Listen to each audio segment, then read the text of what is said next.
আসসালামু আলাইকুম। আজকে আমরা পাঁচবিবি উপজেলার তালতলি গ্যালাক্সি ড্রাগন বাগানে আসছি। তো এখানে আমরা দেখতে পাচ্ছি সামনে কিছু জৈব সারের মিশ্রণ উপাদান মিশানো হচ্ছে। তো আমরা শিবলি ভাইয়ের থেকে জেনে নেব এখানে কি কি উপাদান দেওয়া আছে। আসসালামু আলাইকুম। ওয়ালাইকুম আসসালাম। তো আমরা এখানে এই জৈব সারের মিশ্রণ দেখতে পাচ্ছি, তো এখানে কি কি উপাদান দেওয়া আছে?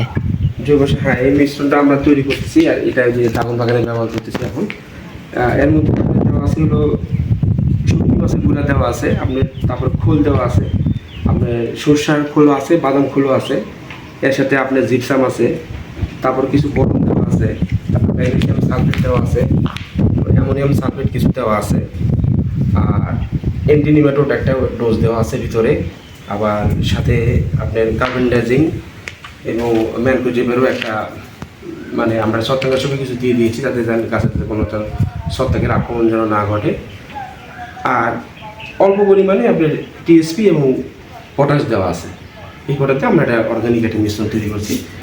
আর এছাড়া গোবর যেটা সেটা তোমাদের সেটার দেওয়া হচ্ছে। ওই ওখানে যে সারের মিশ্রণটা দেখলেন, ওই মিশ্রণ সারটা কিন্তু এখানে এইভাবে প্রয়োগ করা হচ্ছে। এই দেখেন আমাদের এই মুজাফর চাচা এই সারটা এইভাবে দিচ্ছে গাছে, সাথে আরেক চাচাও আছে পিছনে পিছনে, ওই সারটা এইভাবে দিচ্ছি। চাচাকে একটু জিজ্ঞেস করি, চাচা এটা সার এই কতটুকু করে দিচ্ছেন পরিমাণ? এই 5 ফিট, এটা 5 ফিট জায়গা 1.5 কেজি 2 কেজি মতন যাচ্ছে। আচ্ছা, ঠিক মতো দিন, সব যার জন্য পরে ফেলে দিচ্ছে এরকমভাবে।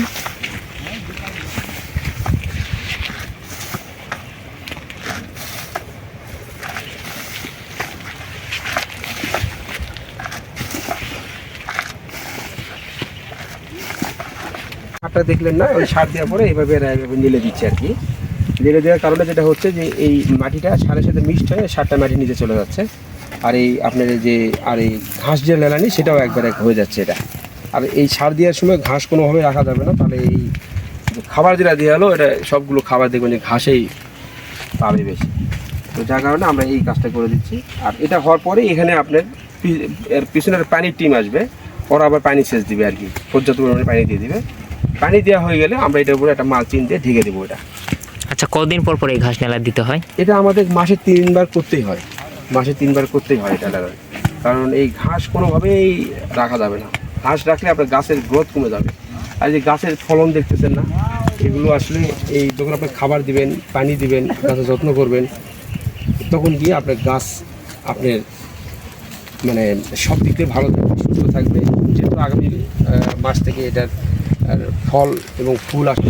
ওই সারটা নেলে দেওয়ার পরে এইভাবে পানি দিতে হবে। এই দেখেন আপনার ভিতরে দেখাও, ওই যে পানি দিচ্ছে শেষে প্রথমে আমরা ড্রেন দিয়ে পানি দিই, পরে আমরা ড্রেন থেকে পানি আমরা গাছের গোড়ায় দিয়ে দিচ্ছি। ওই যেভাবে সিরিয়ালিভাবে পানি দিয়ে দিই। আচ্ছা, এই গাছগুলোর বয়স কত? এই গাছগুলোর বয়স হলো 10 মাস থেকে একটু বেশি, পুরো 11 মাস হয়নি এখনও, 10 মাস প্লাস। আর এখানে যেটা হলো যে যদি কেউ ড্রাগন বাগান করতে চান আপনারা, তাহলে অবশ্যই আপনারা এই খাবারটা ঠিকমতো দিতে হবে। ড্রাগন কিন্তু খাবারের উপর ওটা নির্ভর, খাবার দিতে হবে, সাথে পানি সেচ দিতে হবে সময় মতো। আর মাঝে মধ্যে গাছের লক্ষণ অনুযায়ী আপনাকে ছত্রাকনাশক স্প্রে করতে হবে। এই কাজগুলো যদি ঠিকমতো সময় মতো করতে পারেন, তাহলে আপনাদের গাছও মাশাআল্লাহ এবং সুন্দর হবে। আর এই গাছ যখনই সুন্দর হবে, আপনার ফলনও কিন্তু ভালো হবে। সেক্ষেত্রে এই জিনিসটা যারা বাগান করবেন তারা অবশ্যই খেয়াল রাখবেন। গাছ সুস্থ থাকবে তো আপনার ফল ভালো পাবেন।